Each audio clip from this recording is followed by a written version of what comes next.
자, 오늘은 이제 제목이 거듭난다라는 제목입니다. 우리말로 하면 이제 중생이라는 뜻이요. 중생이라는 것은 다시 태어난다라는 얘기입니다. 영어로 하면 이제 born again이라. 우리가 예수님을 믿을 때 born again이 된다. 즉 다시 태어난다고 얘기를 합니다. 오늘 예수님께서 유월절을 맞이해서 예루살렘에 올라갔어요. 거기서 무슨 일을 하셨냐면 그 성전에서 거기서 이제 양을 파는 사람들, 그러한 사람들을 거기서 다 쫓아냈습니다. 그리고 비둘기를 파는 사람들, 그 사람들을 다 쫓아냈습니다. 그래서 말씀하시기를 내 아버지의 집으로 장사하는 곳으로 만들지 말라, 그렇게 말씀을 하셨어요. 그러한 일을 이제 하신 후에 나중에 그 니고데모라는 사람이, 이 사람은 여기에 보면 바리새인입니다. 그리고 유대 사람이에요. 유대인이라는 얘기입니다. 이스라엘 사람이에요. 이스라엘 사람 중에서도 이제 바리새파라는 사람인데, 이스라엘에는 이제 두 파가 있어요. 사두개파라는 파가 있었고 바리새파라는 사람들이 있습니다. 뭐가 다르냐면 이 바리새인들은 특별히 이 사후세계, 그러니까 영이라는 존재, 그러한 것, 천사라든가 그런 것을 이제 믿는 사람들이었고, 이 사두개파는 같이 하나님을 믿는 사람들임에도 불구하고 그 영, 즉 천사나 이러한 이제 마귀나 그러한 것들을 믿지 않는 사람이었는데, 특별히 이렇게 바리새파에 속한 사람들은 굉장히 이 율법을, 하나님의 말씀을 철저히 지키었던 사람들이에요.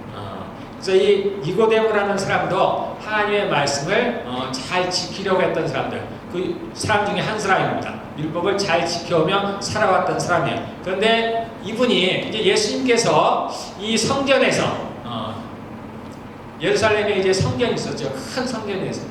그곳에서 이제 제사를 드리고 여러 가지 행사를 하는데, 예수라는 사람이 와가지고 전혀 이상한 행동을 하는, 기괴한 행동을 하는 겁니다.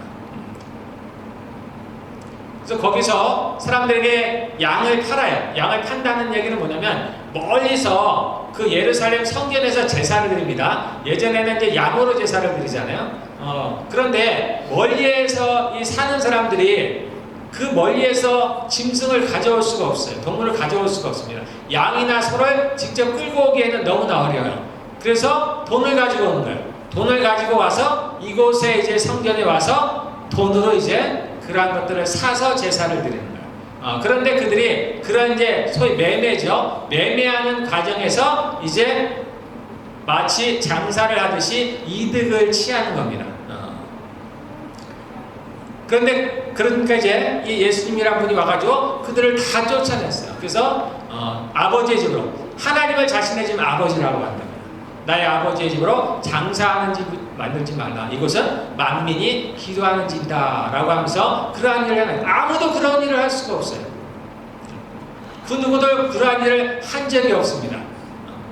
하나님께 제사 드리는, 또 하나님의 성전에서 그 제사장들이 하는 일들을 그렇게 했던 사람들이 아무도 없어요. 너무나 특이했습니다. 그런데 이 예수님이 그런 행동을 했는데도 불구하고 사람들이 그를 비난하지 못한 이유 중에 하나가 뭐냐면, 이 예수님은 그런 행동을 했을 뿐만 아니라 그가 수많은 기적들을 행하는 거예요. 그러니까 많은 병자들을 낫게 한 겁니다. 병을 고쳤어요. 심지어는 귀신 들린 자들의 귀신을 쫓아내기도 하고 수많은 기적들을 행하는 것을 봤어요. 그러니까 사람들이 그의 행동이 이상하기는 한데 뭐라고 비난을 할 수가 없습니다. 그래서 어떤 사람들은 이가 이렇게 큰 능력을 행하니까, 기적을 하니까 이 사람은 하나님으로부터 온 사람이 틀림없어, 하나님께서 보내신 선지자야 라고 하는 사람들이 있고, 또 그렇지 않은 사람들, 이미 그 중에 대부분은 이미 제사장들이라는 것은 하나님께 제사를 드리는, 지금으로 치면 저와 같은 사람들입니다. 이미 스스로가 하나님을 잘 믿는다고 생각하는 사람들. 그런데 그 사람들이 볼 때는 아닌 거예요. 왜냐면 자기들을 비난하니까, 자기들이 하는 일들을 잘못됐다고 하니까. 이렇게 두 종류로 사람이 나뉘어졌습니다. 그 중에서 이 니고데모라는 사람은 거의 지도자격이었어요. 근데 이분이 보니까 비록 자기가 그러한 사람 중에 한 사람이지만 이 예수님께서 행하시는 많은 기적을 보니까 이분은 틀림없이 하나님께로부터 온 사람이 틀림이 없어. 그러나 하나님이 보내신 자야. 이스라엘 사람들은 누구를 기다렸냐면 그 사람들에게 늘 꿈이 있었습니다. 지금의 이스라엘 사람들도 마찬가지예요. 그들에게 기다리는 한 사람이 있습니다. 그것은 누구냐면은 메시아예요. 메시아. 메시아는 다른 말로 하면 이제 그리스도라는 뜻입니다. 똑같은 말이에요. 메시아가 히브리어라면 그리스도는 이제 헬라어예요. 언어는 다르지만 다 같은 얘기예요. 구원할 사람입니다. 구원자랍니다. 하나님의 기름 부음을 받은 사람, 우리를 구원하러 올 사람, 그런 사람이에요. 이스라엘 사람들은 그들의 역사 속에서 늘 이분을 기다려왔어요. 많은 성경의 예언들을 통해서 하나님께서 이러한 선지자를 한 사람 보내서 이 이스라엘 사람들을 구원할 것이라는 약속을 했습니다. 그래서 이스라엘은 그때도 마찬가지고 지금 예수님을 믿지 않는 유대인들, 이스라엘 사람들은 지금도 여전히 이 메시아를 기다리고 있어요. 그래서 사람들 중에서는 당시에 예수님이 그 메시아다 아니다 이렇게 의견들이 갈리게 된 겁니다. 근데 니고데모가 생각해 보니까 이분이 행하는 기적들을 보니까 이가 메시아임에 틀림이 없어.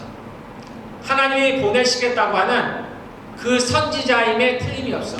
그 누구도 이와 같은 놀라운 기적들을 행한 사람이 없다는 것을 본인은 생각합니다. 그래서 그가 저녁에 밤에 왔어요. 밤에. 왜 밤에 왔냐면 이스라엘의 즉 유대인의 지도자들은 이 예수님을 인정하지 않았기 때문에 사람들에게 드러나게 행하지는 못하는 거예요. 그래서 예수님을 따르는 사람들은 대부분 누구였냐면은 죄인들이었습니다. 세리라는 건 세금을 걷는 사람들. 예전이나 지금이나 그런 사람들은 비리가 많다고 생각해요. 그래서 죄인이라고 생각합니다. 그 다음에 창녀들이라든가 이렇게 세상에서 죄인이라고 낙인 찍힌 사람들, 가난한 사람들, 이러한 사람들이 예수님을 쫓았어요. 오히려 성경을 잘 알고 하나님께 제사를 드리고 사회적으로 덕망이 있는 존경을 받는 그러한 사람들은 예수님을 멀리 했는데 이 니고데모도 그 사람 중에 하나였어요. 그래서 혹시라도 다른 사람들에게 자신의 모습이 들킬까봐 몰래 저녁에 이제 예수님을 찾아간 겁니다.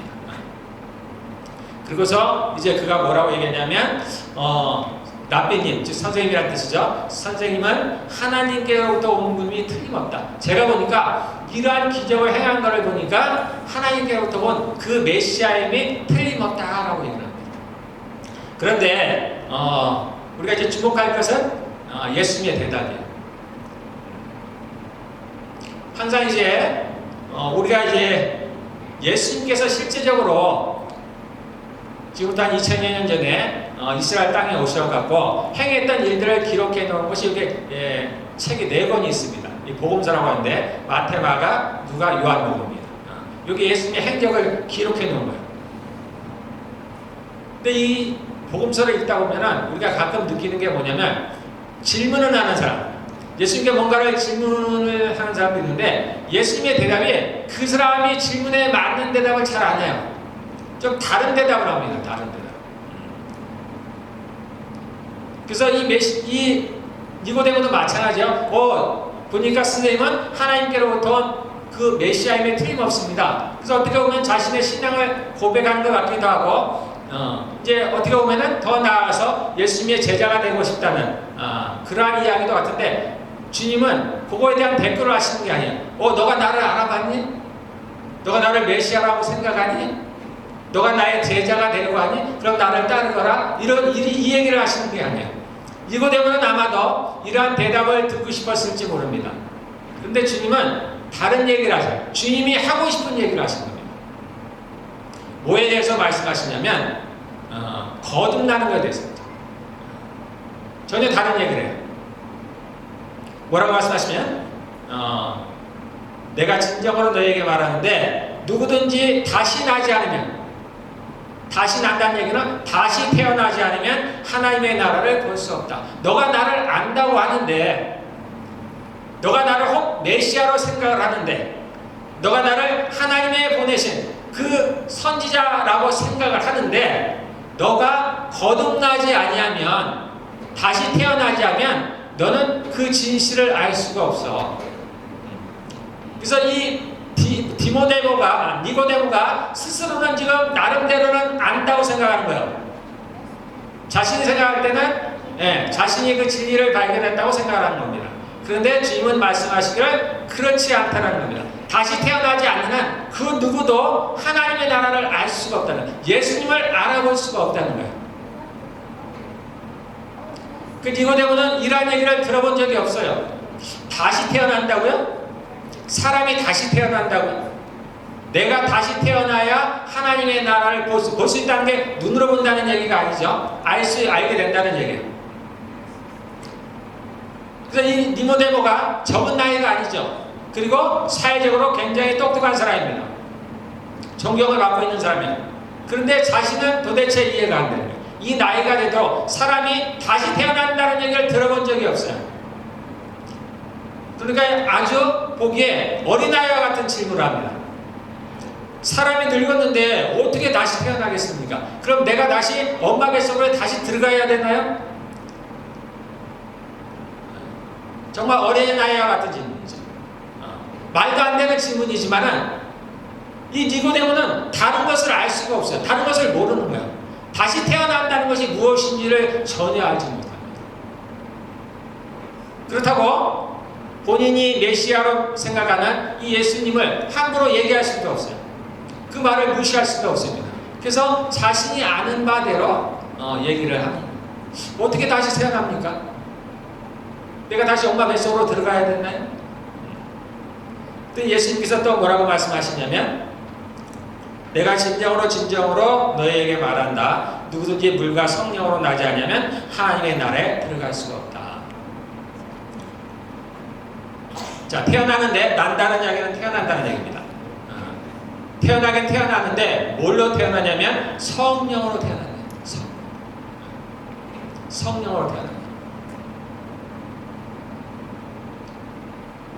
이렇게 들어도 니고데모는 알 수가 없어요. 여러분들 중에서도 이런 얘기를 처음 듣는 사람들은 당연히 알 수가 없겠죠. 이게 도대체 무슨 말이에요? 그래서 주님께서 또다시 설명을 합니다. 육에서 난 것은 육이요, 영에서 난 것은 영이다. 좀 어려운 말 같지만 육에서 난 것은 육이라는 얘기는 육체, 우리가 엄마를 통해서, 부모님을 통해서 난 우리들 말하는 겁니다. 그래서 우리는 엄마, 아버지를 통해서 나는 거예요. 육이라는 거예요. 근데 영이 있다는 거예요. 영은 또 어디를 통해서 나냐면 영으로 난다. 즉 성령으로부터 난다. 그래서 이 거듭난다, 다시 태어난다는 건 뭘 말하냐면 우리의 영이 태어난 거, 다시 태어난다는 거예요. 다시 태어난다는 얘기는 그러면 예전에 한번 태어났다는 얘기잖아요. 그렇습니다. 처음 하나님께서 사람을 지으실 때는 그렇게 지었어요. 영과 혼과 육으로 지었습니다. 그래서 영이 살아있었어요. 그런데 아담이 범죄한 이후로, 아담과 하와가 범죄한 이후로 이 사람의 영이 죽은 거예요. 우리의 혼과 육은 그대로 있지만 우리의 영은 죽은 겁니다. 근데 이 영이 어떻게 되냐면 성령으로 태어난다.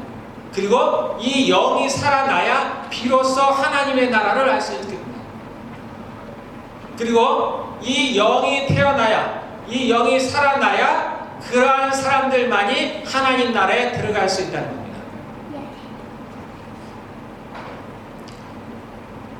그러면서 주님께서 이 바람으로 예를 듭니다. 우리도 바람을 알죠? 바람의 소리를 들어본 적이 있습니다. 바람을 본 적은 없죠. 그렇지만 우리가 흔들리는 나뭇잎을 보면서 보는 겁니다. 저게 바람이 있구나, 저게 바람이구나 라는. 근데 이 바람이 물론 지금은 이제 기상 예보도 하고 그렇긴 하지만 이때는 2000년 전입니다. 그러니까 어디서 오는지 어디로 가는지 몰라요. 바람이 어디에서 우리가 보기는 느끼기는 하는데 이 바람이 어디에서 오는지 어디로 가는지 모르는 것처럼 성령으로 난 사람도, 성령으로 다시 태어난 사람도, 즉 예수님을 믿는 사람도 그러하다는 겁니다. 세상은 모릅니다. 예수님을 믿는 사람들이 어디로 가는지. 마치 예수님이 이 땅에 와서 십자가에 죽으셨지만 그는 땅속에 묻히지 않고 다시 부활하셔서 하나님 나라에 갔습니다. 하나님 우편에 계세요. 그런데 세상은 아무도 모릅니다. 세상 사람들은 몰라요. 마찬가지로 성령으로 태어난 우리들은 하나님 나라에 가 있지만 하나님을 믿지 않는, 그래요 하나님 나라에 들어가지 못한 이들은 우리가 어디가 있는지를 모르는 거예요.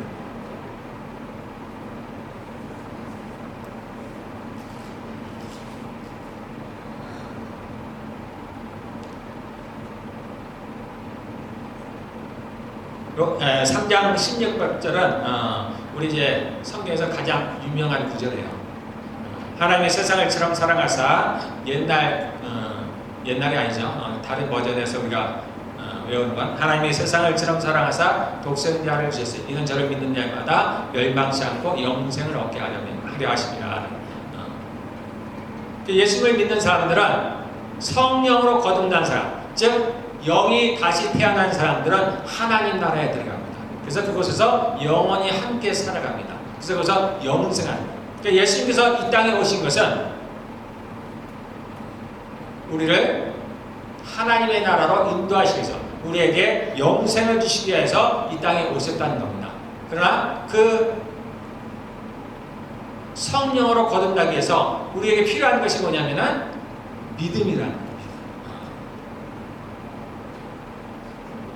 그래서 오늘 처음 오셨던 또 올해 교회를 다니셨든지 간에 우리가 정말 하나님을 또는 예수님을 진정으로 믿으시기를 바라겠습니다. 그리고 믿는 사람들만이 성령으로 우리의 영이 거듭나서 하나님의 나라를 볼 수가 있습니다. 그리고 그러한 사람들만이 그 하나님 나라에 들어가서 우리 하나님과 영원히 살 수가 있습니다. 예수님이 이 땅에서 오셨을 때 예수님은 두 가지로 오셨습니다. 지금 제가 읽은 대로 주님은 우리를 멸망치 않고 영생을 얻게 하려니라 하시는 것은 예수님을 믿는 사람들이에요. 그래서 구원 얻은 사람들에게 예수님은 구원자로 오셨습니다. 그러나 그렇지 않은 사람들에게는 이 예수님은 심판자입니다. 하나님께서 이 땅에 예수님을 보내신 이유는 사람들에게 심판을 알게 하시기 위해서입니다. 한 번 죽는 것은 사람들에게 정한 것인데 그 이후에는 심판이 있다. 우리가 그것을 알든 모르든 관계가 없어요. 하나님께서 이 땅에 예수님을 보내신 이유입니다. 세상에 심판을 알게 하려 하십니다. 하나님의 나라가 있습니다. 죽음이 끝이 아닙니다. 죽음 후에는 모두가 한 사람도 예외 없이 그 하나님 앞에 서게 됩니다. 하나님 앞에서 심판을 받게 됩니다. 그래서 한 번 죽는 것은 사람에게 정해진 것이고 그 후에는 심판이 있어요. 그래서 주님을 믿는 사람들은 심판을 받지 아니한다라는 얘기 나오죠. 심판을 받지 아니한다는 얘기는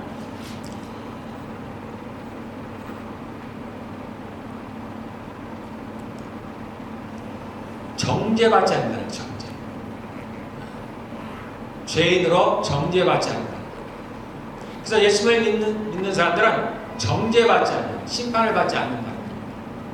그러나 예수님을 믿지 않는 사람들은 정죄를 받는다는, 심판을 받는다는. 주님께서 우리에게 그날 살 길을 열어놓으셨습니다. 여러분들이 정말로 저도 그렇고 우리가 살기 위해서 그 예수님을 택하시기를 바라겠습니다. 그 예수님을 자신의 구주로 영접하시기를 바라겠습니다.